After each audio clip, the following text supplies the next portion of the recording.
Live Twitter channel में सभी का वेलकम है। तो मैं हूं आप सभी का दोस्त होस्ट मिस्टर इंडियन। तो आज की वीडियो के अंदर हम करने वाले हैं केमिस्ट्री का डेली लाइव टेस्ट 18 नंबर। ठीक है, तो इसमें हमारा टॉपिक रहने वाला है परमाणु की संरचना और सिद्धांत। तो अभी तक आपने यदि चैनल को सब्सक्राइब नहीं किया तो भी चैनल को सब्सक्राइब कीजिए। और यदि आपने इससे पहले के जो टेस्ट है मिस कर दिया, यानी कि आपका सिलेबस है वो रह गया है, तो इसी वीडियो के डिस्क्रिप्शन में आपको हमारा वीडियो का लिंक मिल जाएगा, यानी कि प्लेलिस्ट का लिंक मिल जाएगा। वहां से आप अपने सिलेबस को कवर भी कर सकते हैं। तो हम इंट्रोडक्शन की ओर चलते हैं। जो भी इस वीडियो को ऑफलाइन देखेंगे उनके लिए है ये। लाइन में जो देखते हैं उनको तो जो हमारा टेस्ट का शेड्यूल है वो मालूम है।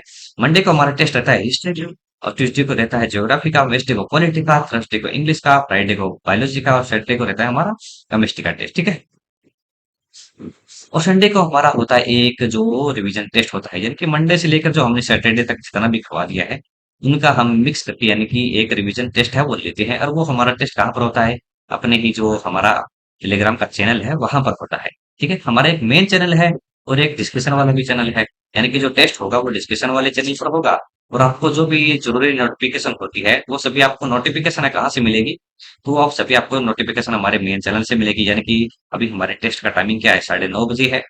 और टेस्ट कितने बजे होगा, कैसे होगा, लेट भी हो सकता है, कि सभी इंफॉर्मेशन आपको जो हमारे मेन चैनल पर मिलेगी। तो आपको दोनों ही जो चैनल है वो हमारे ज्वाइन कर लेने हैं। तो आज का जो हमारा टेस्ट है ये कल होना था और वो इंटरप्ट हो गया था। मतलब जो यूट्यूब का लाइव सर्वर है वो ही उठ गया था, जिसलिए हम लाइव नहीं करा पाए थे। तो लाइव हुआ भी था लेकिन उसके अंदर 14% 15% ही करवाए थे। तो हम इसे ऑफलाइन फिर से बना रहे हैं। ठीक है, तो इसके अंदर शायद लाइव वाले तो नहीं जुड़ेंगे, बिकॉज हम इसे ऑफलाइन बना देंगे तो वो बाद के अंदर ही देखेंगे। इसी वीडियो को हम जो यूट्यूब के प्रमोशन के लिए भी यूज कर देंगे बाद में। ठीक है, जिससे मतलब हमारे पास जो ये हमारी जो लाइव टेस्ट की वीडियो है ज्यादा से ज्यादा एक्सपीरियंस के पास में पहुंच पाए, उनको ज्यादा से ज्यादा प्रॉफिट हो। तो हम पहले क्वेश्चन से शुरुआत करते हैं। हमारा जो किसी ने परमाणु का ग्रह मॉडल दिया था, यानी कि प्रस्तावित किया था, ये बताना है हमें इसने परमाणु का ग्रह मॉडल प्रस्तावित किया था। जैसे थॉमसन ने, रदरफोर्ड ने, नील बोहर ने, या फिर जो हम कहें जेम्स चैडविक ने। तो इसमें हमारा आंसर रहेगा ऑप्शन नंबर बी, रदरफोर्ड। हम चलते हैं नेक्स्ट क्वेश्चन की ओर। प्रोटॉन का आवेश क्या होता है? पॉजिटिव, नेगेटिव, न्यूट्रल, या फिर इनमें से कोई नहीं? तो प्रोटॉन का पॉजिटिव ही रहेगा, जाहिर सी बात है। तो हम चलते हैं नेक्स्ट क्वेश्चन की ओर। तो हमारा जो डेली लाइफ टेस्ट होता है इसमें आपको जो है मिक्स क्वेश्चन है वो देखने को मिलते हैं, यानी कि इजी भी देखने को मिलेंगे और मीडियम लेवल के भी और हार्ड लेवल के भी, जैसे एग्जाम के अंदर होता है वैसे ही बिल्कुल। ठीक है, सो कौन सा आवेश है जिसका कोई आवेश नहीं होता है? Electron, proton, neutron. तो इसमें हमारा ऑप्शन नंबर सी है, न्यूट्रॉन, यानी कि न्यूट्रल रहता है ये। और हमारा यही आंसर रहेगा। क्वेश्चन के इलेक्ट्रॉन की खोज किसने की थी? जेम्स चैडविक ने, नील बोहर ने, जे जे थॉमसन, या फिर अर्नेस्ट रदरफोर्ड ने? तो इसमें हमारा रहेगा ऑप्शन नंबर सी, जजित थॉमसन। तो हम चलते हैं नेक्स्ट की ओर। एक प्रोटॉन की तुलना में इलेक्ट्रॉन का सापेक्ष द्रव्यमान क्या रहता है? 1/1840, या फिर 1/2000, या फिर 1, या फिर 8040? तो इसमें हमारा आंसर क्या रहेगा? इसमें ऑप्शन नंबर ए, 1/8040, 1/1840 रहने वाला है। तो हम चलते हैं 6 नंबर क्वेश्चन की ओर। प्रमुख क्वांटम संख्या किससे संबंधित है? What is the principal quantum number associate with? बताना है तो कक्षा की आकृति से, कक्षा की उन्मुखता से, या फिर जो परमाणु के आकार से, या फिर एनर्जी लेवल यानी कि ऊर्जा स्तर से? तो इसमें हमारा आंसर रहेगा ऑप्शन नंबर डी, ऊर्जा स्तर। किसी तत्व की परमाणु ऊर्जा, किसी तत्व की जो परमाणु ऊर्जा है किस कण की संख्या के द्वारा निर्धारित होती है? Proton, neutron, electron, positron? तो इसमें जो हमारा होगा, यानी कि मैं ऑटोमिक नंबर बताना है, तो हमारा जाहिर सी बात है ऑप्शन नंबर ए, प्रोटॉन की संख्या से निर्धारित होगी। तो हमारा 8 नंबर क्वेश्चन है, परमाणु के किस मॉडल ने जो क्वांटाइज ऊर्जा स्तरों की अवधारणा को पेश किया था? परमाणु के अंश मॉडल ने क्वांटाइज ऊर्जा स्तर की अवधारणा को पेश किया था।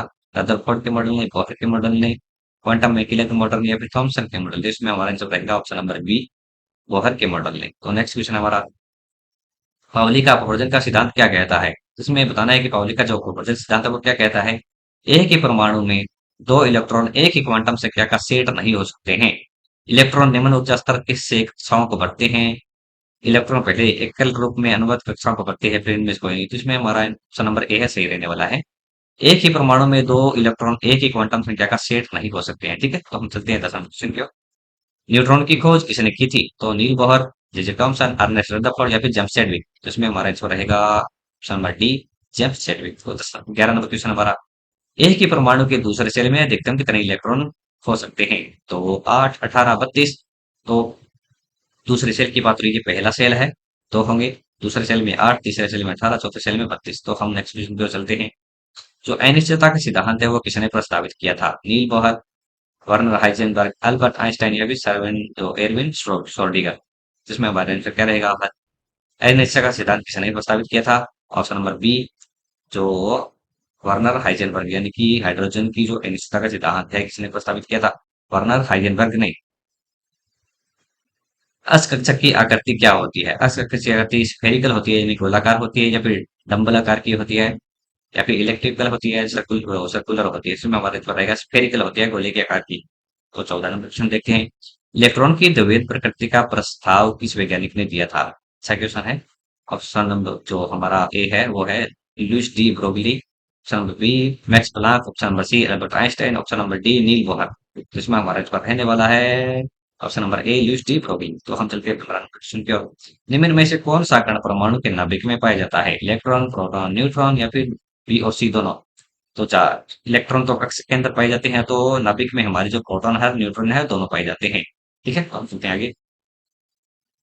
और जो हमारा नाभिक के ऊपर आवेश होता है वो प्रोटॉन के ही कारण होता है, बिकॉज इसके अंदर जो न्यूट्रॉन है वो तो न्यूट्रल होता है, कोई आवेश नहीं होता है। ठीक है, तो नाभिक का जो टोटल आवेश होता है वो प्रोटॉन के ही कारण होता है। तो हम आगे चलते हैं।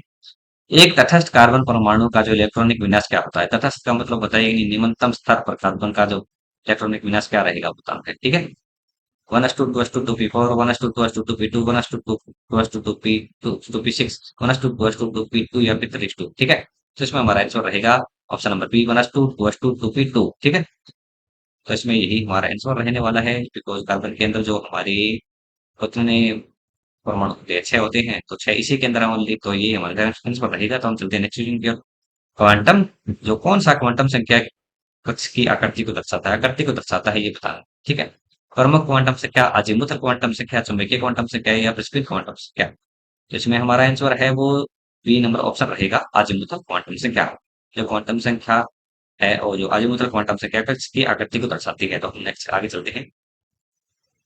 इलेक्ट्रॉनिक विन्यास में अभव प्रक्रिया के पीछे का सिद्धांत क्या है? इलेक्ट्रॉनिक विन्यास में अभव प्रक्रिया के पीछे का सिद्धांत क्या है?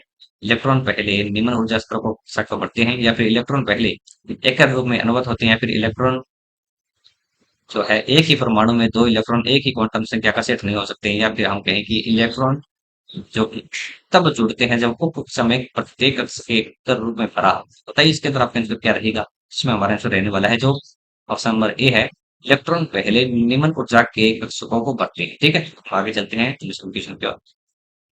परमाणु कक्षों की अवधारणा किसने प्रस्तावित की? परमाणु कक्षों की अवधारणा है वो किसने प्रस्तावित की थी? मैक्स प्लांक ने, नील बोहर ने, एरविन श्रोडिंगर ने या फिर जो जे थॉमसन ने?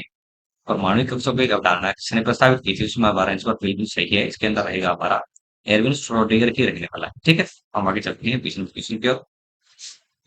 कौन सा नियम यह कहता है कि इलेक्ट्रॉन जोड़ने से पहले अनुवत कक्षकाओं को क्या रूप में बनेगी? अभाव का सिद्धांत, पाउली का ऊर्जा सिद्धांत या प्रबंध का नियम या फिर हाइजेनबर्ग का अनिश्चितता का सिद्धांत? तो इसमें हमारा आंसर बिल्कुल सही है, इसके अंदर कि ठंड का नियम ही रहने वाला है। ठीक है, हम आगे चलते हैं भाई 21 नंबर क्वेश्चन पे।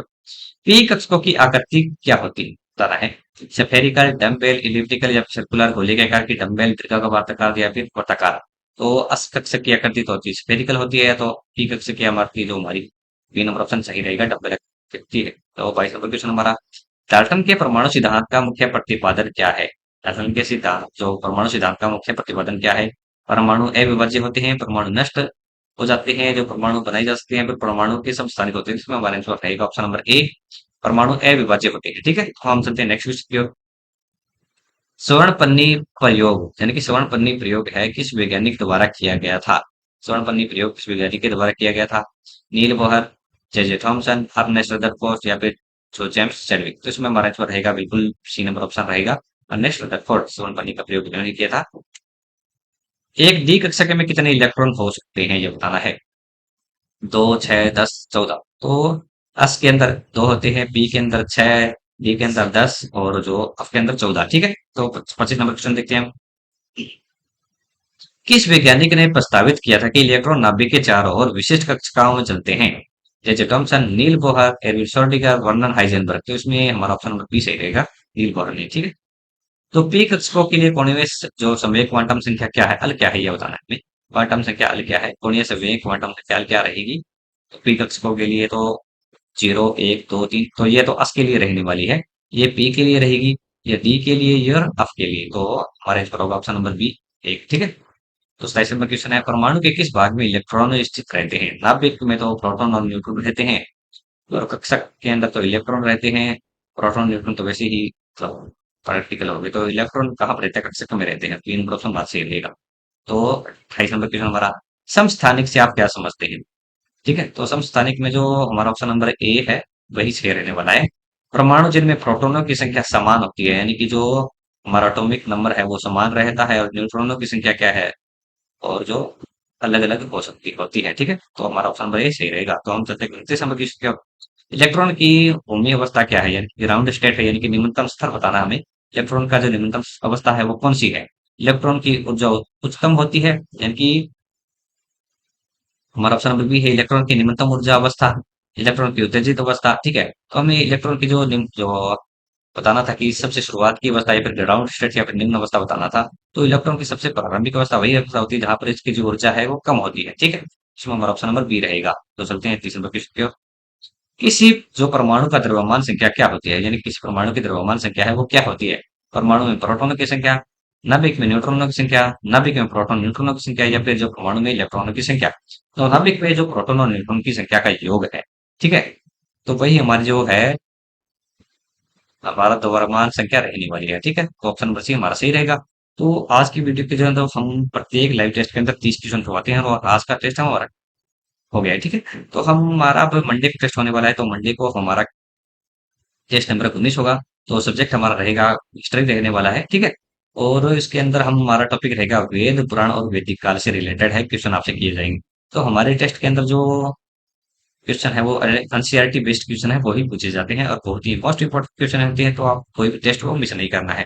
यदि आपको इसके टेस्ट की आंसर भी की भी चाहिए, तो आप हमारा जो टेलीग्राम चैनल है वो ज्वाइन कर सकते हैं। ठीक है, तो हम चलते हैं,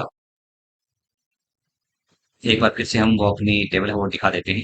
ठीक है, तो हमारा जो मंडे को हिस्ट्री का टेस्ट रहता है, ट्यूसडे को ज्योग्राफी का, वेडनेसडे को पॉलिटी का, थर्सडे को इंग्लिश का, फ्राइडे को बायोलॉजी का, और सैटरडे को रहता है केमिस्ट्री का, और हमारा जो रिवीजन टेस्ट होता है वो संडे को ही रहता है। टाइमिंग हमारी 9:30 ही। फिलहाल यदि कोई भी चेंजिंग होगी तो वो हमारे टेलीग्राम चैनल पर बता दिया जाएगा। टेलीग्राम चैनल को आपको ज्वाइन कर लेना है इसी वीडियो के डिस्क्रिप्शन से। यदि इससे पहले के आपके टेस्ट है वो मिस हो चुके हैं, तो सभी टेस्ट की जो लिस्ट है वो आपको इसी वीडियो के डिस्क्रिप्शन में मिल जाएगी। ठीक है, तो सभी अपना ख्याल रखना, और मिलते हैं फिर अपन एक नेक्स्ट वीडियो में।